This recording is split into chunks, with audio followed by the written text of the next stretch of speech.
Good morning students. இன்னைக்கு இப்போ நம்ம பார்க்க போகிறது circular flow of income grade 12 economics. இப்போ இது வந்து நம்ம 2 செக்டார் தான். ஆக்சுவலாக 4 செக்டார் இருக்குது. ஓகே, ஃபஸ்ட்டு ஹவுஸ் ஹோல்டு இருக்கும், ஃபேர்ம் இருக்கும், கவர்மெண்ட் இருக்கும், அப்புறம் ஃபாரின் செக்டார் இருக்குது. ஆனால் நம்ம புக்கில் கிரேட் 12 படிக்க போகிறது வெறும் 2 செக்டார் தான் படிக்க போகிறோம். அதில் ஹவுஸ் ஹோல்டு ஒன்று, ஃபேர்ம் ஒன்று. இப்போ சர்க்குலர் ஃப்ளோ ஆஃப் இன்கம் அப்படின்னாலே இந்த வேர்டு என்ன சொல்லுது அப்படின்னா, இன்கம் வந்து சர்க்குலர் மோஷனில் போயிட்டே இருக்குது. ஒன்று ஹவுஸ் ஹோல்டுக்கிட்டேருந்து ஃபேர்ம் கிட்ட போகுது, ஃபேர்ம் கிட்டேருந்து நம்ம கிட்டேருந்து வருது. அது எப்படி வருது நம்ம பார்க்க போகிறோம். இது ரொம்ப முக்கியமான கான்செப்ட். இதுலேயும் அவங்க என்ன பண்ணுவாங்கனாக்க ஒரு கொஸ்டின் ஒரு எம்சிக்யூவில் வரலாம், இல்லாட்டி இதை எக்ஸ்பிளைன் பண்ணணும் உங்களுக்கு ஒரு 3 மார்க்ஸ்லாம் கேட்டிங்கன்னா you should know how to explain it. Okay, so first வந்து நம்ம ஹவுஸ் ஹோல்டு எடுத்துக்கிறோம். ஹவுஸ் ஹோல்டு என்னெல்லாம் கொடுக்குறாங்க ஃபேர்முக்குன்னு அந்த ஏரோ மார்க் ரொம்ப முக்கியம் இதில். ஸோ அவங்க லேண்ட் கொடுக்குறாங்க, லேபர் கொடுக்குறாங்க, கேபிட்டல் கொடுக்குறாங்க, என்டர்பிரைஸ் கொடுக்குறாங்க. ஓகேவா?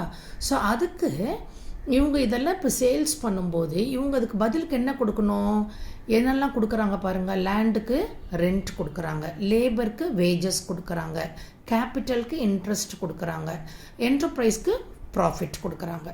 ஓகேவா? ஸோ நெக்ஸ்ட் இங்கே பார்க்கும்போது இப்போ ஃபார்ம் வந்து இதெல்லாம் வாங்கி வச்சுக்கிச்சு இல்லையா. இப்போ அவங்க ஒரு சூயிங் மிஷின் தயாரிக்கிறாங்கன்னு வச்சுக்கோங்க. தயாரிக்கும்போது அந்த ஒரு 15,000க்கு அவங்க என்ன பண்ணுறாங்க, தயாரிக்கிறாங்க. அந்த இதெல்லாமே மேனுஃபேக்சர் பண்ணி வச்சுக்கிறாங்க.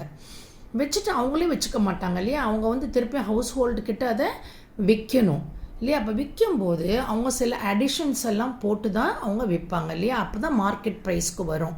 ஒன்று டேக்ஸஸ் போடுவாங்க, அப்புறம் சப்சிடிஸ் வரும், அப்புறம் மற்ற டிரான்ஸ்போர்ட்டேஷன் செலவு அது இது நிறைய வரும் இல்லையா. அதெல்லாம் போட்டு அவங்க என்ன பண்ணுறாங்க, ஒரு 20,000க்கா மார்க்கெட் ப்ரைஸுன்னு போட்டு விற்கிறாங்க. இப்போ இது என்ன ஆகுதுனாக்க சூயிங் மிஷினு சேல்ஸுக்கு இவங்க போகும்போது இன் ரிட்டர்ன் அவங்களுக்கு திருப்பி என்ன கிடைக்கிது, பணம் கிடைக்கிது இல்லையா. ஏன்னா ஹவுஸ் ஹோல்டு என்ன பண்ணுறாங்க, எக்ஸ்பெண்டிச்சர் பண்ணுறாங்க, கன்சம்ஷன் எக்ஸ்பெண்டிச்சர் பண்ணுறாங்க. அப்படி பண்ணும்போது இவங்கக்கிட்ட திருப்பி பணம் வருது. அந்த பணத்தை வச்சு திருப்பி இவங்க ஹவுஸ் ஹோல்டுக்கிட்ட வாங்குறாங்க. ஸோ இந்த மாதிரி தான் இந்த சர்க்குலர் ஃப்ளோ ஆஃப் இன்கம் போயிட்டே இருக்குது. இதில் நீங்கள் 2 ஞாபகத்தில் வச்சுக்கணும், real flow and money flow அப்படின்னு கேட்பாங்க எம்சிக்யூவில். ரியல் ஃப்ளோனா மைண்டில் வச்சுக்கோங்க சேல்ஸு. ஏன்னா ஒரு பக்கம் ஹவுஸ் ஹோல்டும் சேல்ஸ் பண்ணுது, ஃபேர்மும் சேல்ஸ் பண்ணுது. ஸோ அந்த ஏரோ மார்க் பார்த்து நீங்கள் என்சர்க்கிள் பண்ணணும், எதுக்காக எந்த இது கரெக்டு அப்படின்னு சொல்லி. ஓகே, அப்போ மணி ஃப்ளோனா பர்ச்சேசிங், ரியல் ஃப்ளோனா sales. Okay, thank you so much.